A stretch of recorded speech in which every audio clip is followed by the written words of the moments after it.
Salut tout le monde! Aujourd'hui, on va remonter 3 ans en arrière puisque je vous emmène en 2014 pour vous parler d'une ponette qui a été très importante pour moi, que vous avez d'ailleurs peut-être déjà vue sur Animaeki et que je n'avais pas encore pris le temps de vous présenter, donc mieux vaut tard que jamais, je vous en parle aujourd'hui.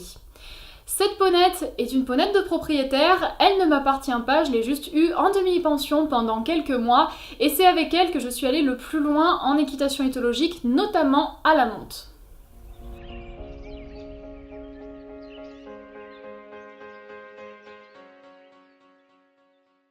Cette ponette s'appelle donc Jolibelle de Malvaux, c'est une jument PFS, donc poney français de selle. Elle est issue d'un père Connemara, abricot Duchesnay, et d'une mère New Forest, belle et douce. C'est une ponette assez petite puisqu'elle mesure 1,29 m et qui a une robe un petit peu spéciale, on pourrait dire qu'elle est Appaloosa. Et elle est née le 9 mai 1997, donc moi quand je l'ai côtoyée à l'époque elle avait 17 ans. Il faut savoir que c'était une ponette de concours qui a fait beaucoup de sauts, d'ailleurs elle a été 2 fois championne de France en CSO, donc vraiment une ponette pleine de qualité. Et niveau caractère, elle était très vive, pleine d'énergie, vraiment très volontaire, et je pense que ce qui la qualifie quand même le mieux, c'est que c'est une ponette avec un cœur absolument énorme, comme j'en ai rarement vu, une ponette très gentille, très intelligente, qui comprend extrêmement vite, bref, une ponette comme on n'en croise pas tous les jours.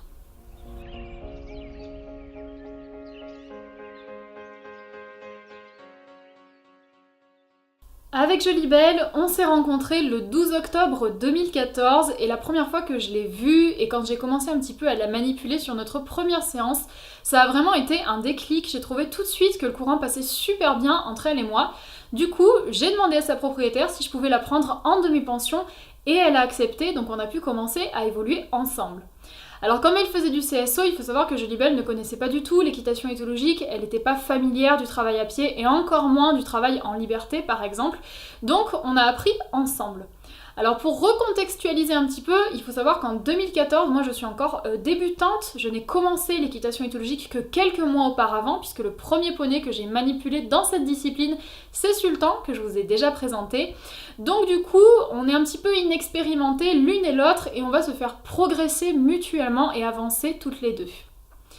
Alors avec Jolibelle, je faisais attention à ne pas faire des séances trop longue, je faisais très attention à son âge et à son état parce qu'elle avait une santé assez fragile, mais paradoxalement, elle avait l'énergie d'un poulain. J'étais toujours obligée de la freiner, de la canaliser parce qu'elle avait toujours envie. C'était une ponette ultra motivée dans ce qu'on faisait et c'était super agréable de la voir comme ça aussi enjouée.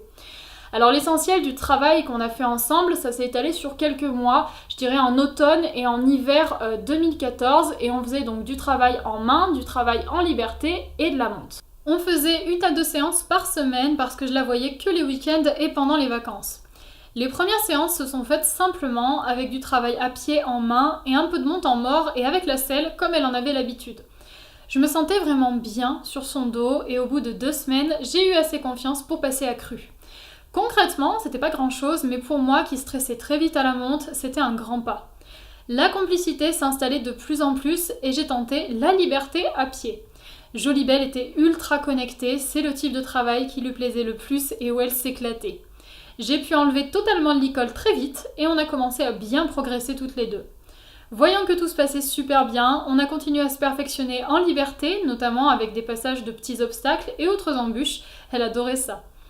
Niveau monte, je sentais que quand elle avait un mort, elle était moins détendue et elle précipitait. Elle me paraissait un peu moins bien, alors qu'en licol, elle était top. Donc j'ai complètement abandonné le mort et on est resté uniquement en licol. Au bout de 2 mois, j'avais vraiment pris de l'assurance et de la confiance, alors j'ai tenté la monte en cordelette, ce qui relevait du rêve. Ça paraissait intouchable pour moi compte tenu de mon petit niveau et de mes difficultés à la monte. Au début, j'ai gardé un licol de sécurité et je prenais la selle histoire de tester tout en douceur.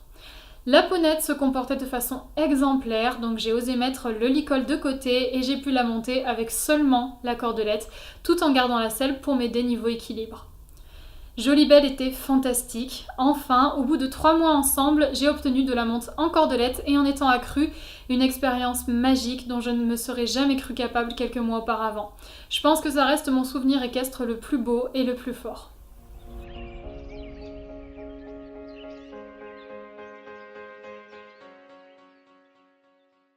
Donc comme je l'ai dit, je pense que c'est quand même avec elle que j'ai progressé le plus et le plus vite. Donc à pied, on avait une excellente connexion qui d'ailleurs s'est développée assez naturellement, donc c'était génial de pouvoir partager ça avec elle. Et au niveau du travail, notamment en liberté, j'avais vraiment la sensation qu'elle adorait ça, qu'elle s'amusait. Donc c'était top de la voir dans un état d'esprit aussi positif quand on évoluait toutes les deux. Et au niveau de la monte, grâce à elle, j'ai pu me perfectionner dans le sang mort parce que avant elle, j'avais déjà fait un petit peu de sang mort avec Sultan, mais de façon très basique. Avec Jolibelle, j'ai pu aller plus loin. Et bien entendu, la cordelette qui a été une grosse échéance pour nous deux. Donc Jolibelle m'a appris énormément de choses, elle m'a permis de prendre confiance en moi, ce dont j'avais cruellement besoin, mais aussi d'apprendre à lui faire confiance à elle.